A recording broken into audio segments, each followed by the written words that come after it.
Doron from Ayelet connecting through virtual programs to people in Israel, people who we've been in contact with for years, people who can tell their story for the future. This week, we are lucky enough to have Uri Alon from Shvila Salat, from the Salad Trail, to join us and to talk about what's currently going on in their area. Okay, so hello again. My name is Uri Alon, and I'm agronomist. I'm 63 years old, and for the last 45 years, I'm dealing with agriculture. I learned agriculture in the Hebrew University and became to be professional with plant disease. I served in the Israeli Navy as a captain of a military boat, and after I finished to learn and finished to serve, I came to the south of Israel, to the area that's very close to Gaza. You see before on the map, we located 5 miles from Gaza Strip and 5 miles from Egypt. I arrived here with my family, with my wife and small child. And in the last 35 years, what we have done is to build a farm. We start as a regular farmer, and we change it to demonstration farm. It's called the Salad Trail. A lot of group came, most of them from Ayelet and from other offices, come to see one thing. They come here to see how is the Jewish brain. We take the desert and change it to oasis. In the farm, we're growing about 60 different crops. One of them, you see most of them in the movie, the cherry tomato. We have 10 varieties of cherry tomato. We have 4 colors of carrots, strawberry, the best strawberry you ever eat. And even the last 2 days ago, the first group arrived to visit us, and one of the ladies they came from Yeshiva in Barka Yeshiva in New York. A family that come to Israel as a Solidarity mission, and they say it's the best cherry tomato they ever eat in their life. And I'm not surprised, because the variety of the cherry tomato, you can see it behind me, and I show you how I eat it in the greenhouse. It's special variety that we develop, and the taste of it, it's just heaven. So people came here to learn and to see how we can grow, and you need to understand that we are now in desert. And we show them how in a desert condition we can grow such a unique herbs, carrots, oranges, and all the other stuff that we just speak about it. What happened in the 7th of October to me and my family, I want to tell you now, because it starts before 7th of October, it was Sukkot.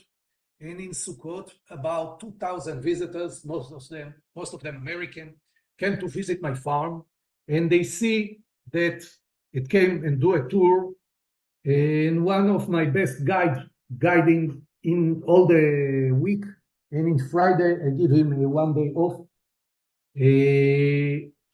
And this guide kidnapped. He's now in the Hamas hand. He go to bring his daughter. He is a granddaughter. When the shooting start, my guide Michelle get phone from his daughter that tell him that his granddaughter stay in the army base with her father, and because of the shooting, the alarm and the bomb attack, she wants him to take her from the base. So immediately go out from the house, drive to the base, the head command of all the area, and the terrorists catch him on the way and kidnap him. The girl stay safe, and her father rescue her. But this guy, myself, notice it that he is missing through the internet, because I see a terrorist in 10 o'clock in the morning, a terrorist hold in his hands the ID of this guy, and I wonder how it became to be in the hand of the terrorist. And then I understand that he will have been kidnapped to Gaza. From that time, we don't hear from him anything. Me and my family stay in the bomb shelter, but because we have been here with my grandson and he is only 2.5 years old, so after 1 hour it was enough for him, and he want to go out to feed the ducks that I have, to go to pick cherry tomato and strawberry.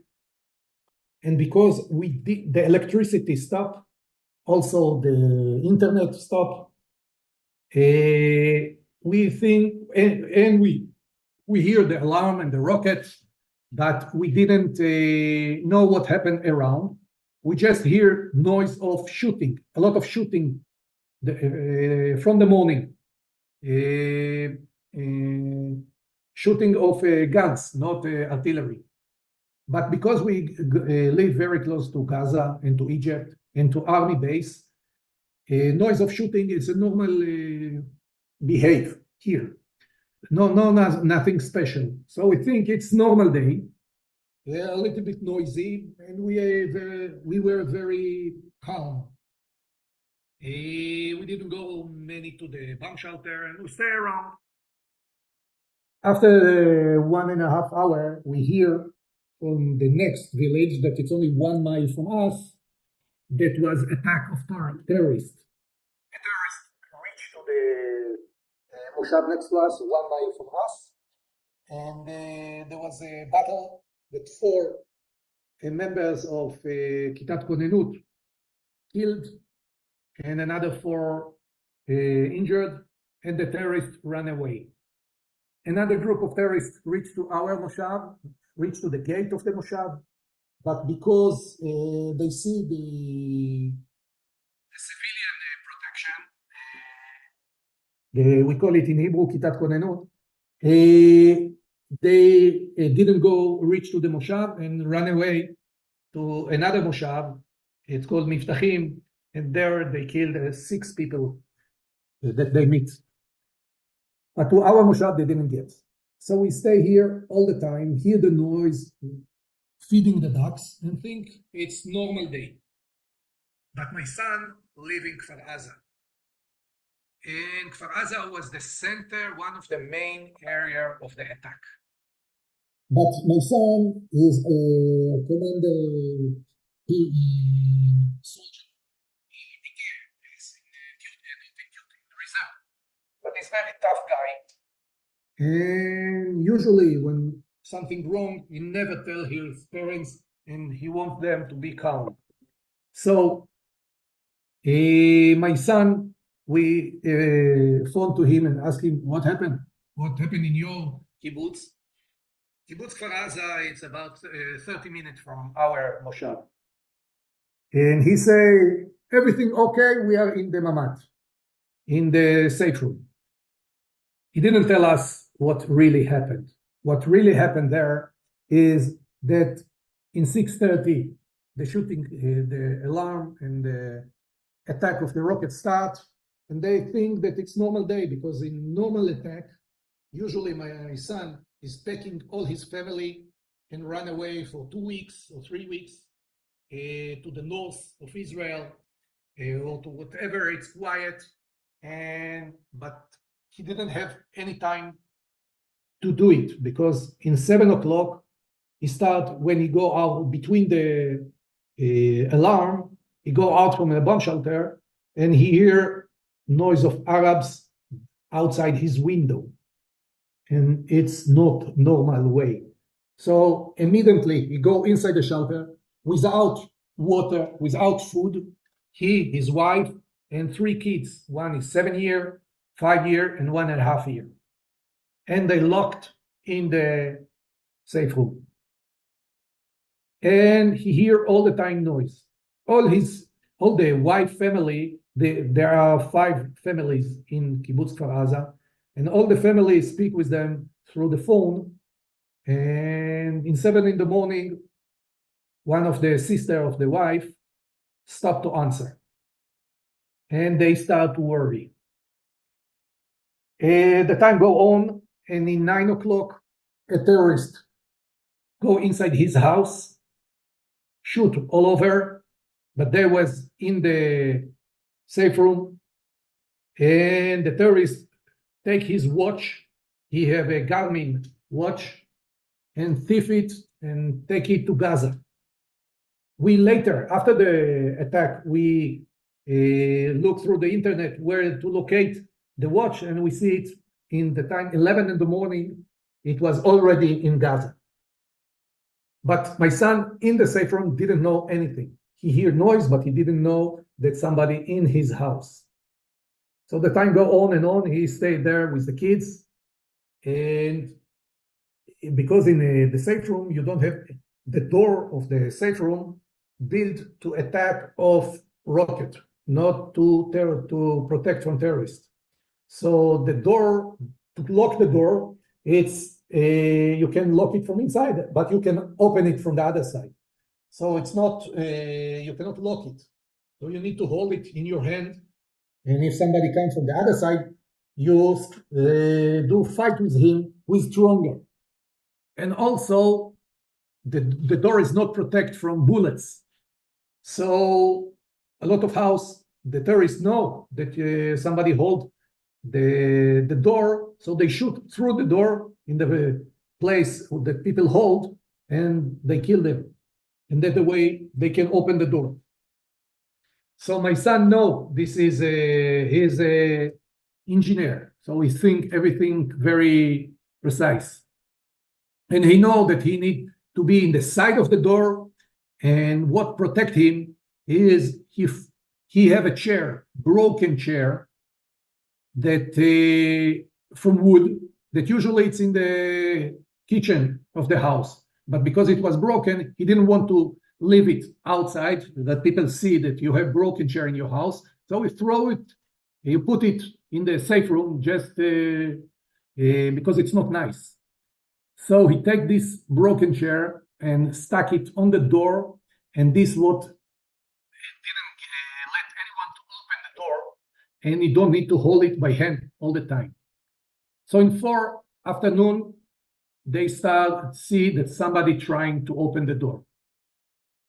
The two bigger kids, they put them down the door, down the bed, cover the hand with their head with their hand, and the small kid stay on the ground, on the floor. His mother close his mouth because she didn't want he do any noise.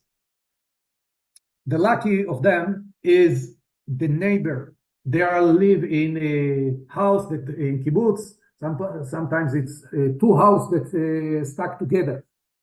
And the house before them, there was 2 adult people that they murdered just on the beginning.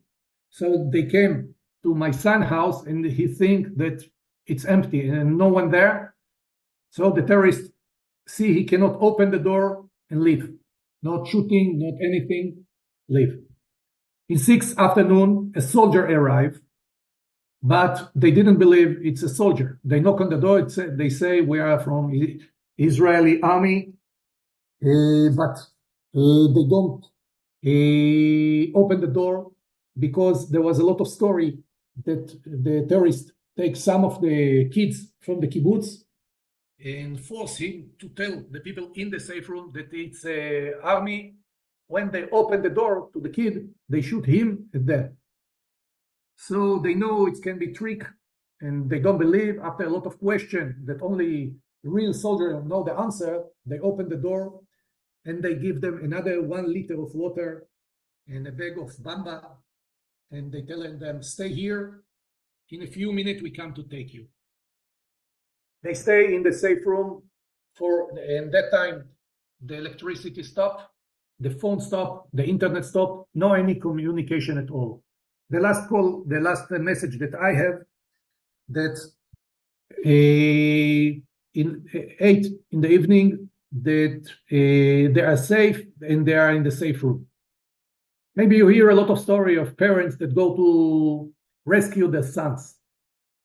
I believe that if I know, and I have a gun in my house, and if I know the terrorists come to my son, I will do it myself. But I didn't do it because I don't know what happened there. And I believe that if I try to do it, I've been killed also. There was some success story, but a lot of fail story of people that came, not professional people, and a lot of soldiers killed, trained soldiers killed in the kibbutz. They stay there for another 12 hours. No, more, 18 hours until somebody come, another soldier came and take them out. So they stay in the safe room for 30 hours, only he and his wife and the 3 kids, and they believe that the kibbutz is gone. It's not in Israel hand anymore. It's occupied by the Hamas, and they are in the Hamas hand because the soldier didn't came to rescue them so long time. But I tell you that they stopped to hear, so the soldier take them out from the kibbutz Sunday morning. When they go out, they hear that, I tell you that the sister of the wife didn't answer from 7 in the morning. So during the evening, they do phone call to the neighbor of the sister, and he say that he hear when he go back home, he see a battery of Kalashnikov on the door, next to the door of the house, and the door is open, and he hear noise of baby crying. But he cannot go there because he afraid of his life. After 12 hours, a very famous soldier arrived. His name is Tomer Greenberg. He is the Magad of Platoon commander of Golani 13. Yes, and he rescued them. And what we find is the mother with a bullet in her head, the father that was also a soldier in Golani, officer in Golani that retired, killed between the bed of the baby, and the baby crying for 12 hours, no water, no anything, and no parents. So he take them, rescue them, and give them to the family. The other 2 members of the family that was not in the kibbutz in that day. What unique, this baby is now in the hand of the family. All the family give them treatment, and they are in good condition, and they just celebrate 1 year. But what happened in the celebration of 1 year of them, that Tomer Greenberg, that rescued them, killed in this day. So it was a very sad story, circle story that end very badly. That's the story. So all kibbutz Kfar Aza go to Herzliya and Shfaim. They are now, and what we are doing here in the Moshav, we know what everything happened just after the rescue. All the time we didn't know anything. Because also in the news, they didn't speak about Kfar Aza, and nothing is known in Israel. It was confusing everything. So after only the day after, we know what happened, and we stay here in the safe room another day, and the next day we go out from the Moshav and go to meet my son and to help him with the kids. From that time, what happened in my farm is after 2 weeks that we leave the farm and go to the center of Israel, we are farmers, and farmers are very optimistic. And I cannot leave here my animals and the dog that I have, unique dog, border collie, if somebody know what is it, and the ducks and chicken and birds and everything, and the tomato didn't get treatment, and the carrot and everything. So after 2 weeks, I decide to come back here. I go back with a lot of noise of shooting all around, but the army give permission to go. They came to check my house to see there's nothing, no any terrorist, and no nothing is, and everything safe. They check the field, see no any bomb, anything around, and they let me come back here, me and my wife, and from that time we are here in the farm. What we are doing now is what I believe that we need to stay and grow all these crops that I show you, And the greenhouse, you just see that in the movie before, it's planted in the same day of a few days before the attack happened. But when I come back, I treat the plant and give them treatment and save them. A lot of the field, like you see in the movie, died without any treatment. Half of the week we stay here, and the rest of the week we go to the center of Israel, to Herzliya and Shfaim, and help my son with his kids, and to help him to everything. We go to Kfar Aza a few times to load all his stuff that stay there, and to rescue his clothes and everything, and bring them here to my house and take care of everything of his stuff until he have house, because now he is a refugee. So we take care half the week to him and the other week to the farm.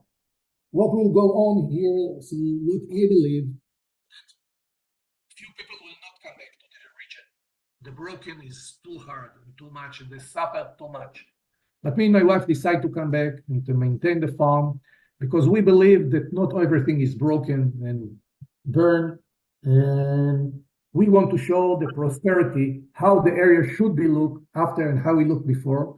And that's the reason I want you to come here to see by yourself and to see that the Zionistic dream is still alive. It was hard. It's still hard. We see it every day through the eyes of the grandson. But we believe that we stay here and hold the land. And I ask you to come to visit here. And if you like, we have a project that, like Ayelet has done, to donate a line of cherry tomato that dedicate to your name. And the fruit, we pick it and give it to the soldiers around. This is my story. I want to thank you for your time. Thank you. It's Am Yisrael Chai, nothing more than that.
What we can see here is the plant that died because any treatment they don't get during the last 3 months.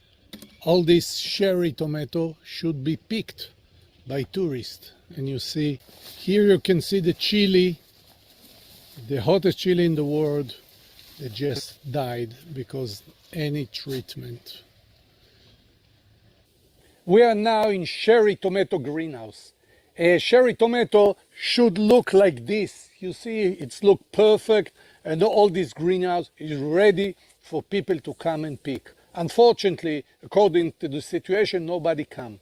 But Ayelet decided to donate this raw cherry tomato, and we dedicate it to the name, and it helps us to maintain the farm until people come back again and see that the Negev is not broken and burned and also blooming. So wait for you also. Bye. And meanwhile, let me share you with one cherry tomato. So nice flavor, you should come and taste. וואו. שלום לכם, אתם בשביל הסלט. כמו שמגיעות עשרות אלפי משפחות, חיילים, תיירים, מגיעים לפה לנגב, לשביל הסלט, ורואים מה זה תיירות חקלאית, מה זה ציונות חקלאית.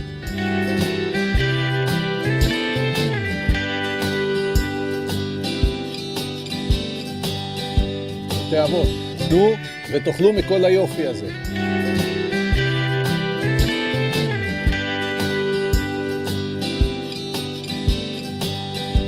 בתי אבות.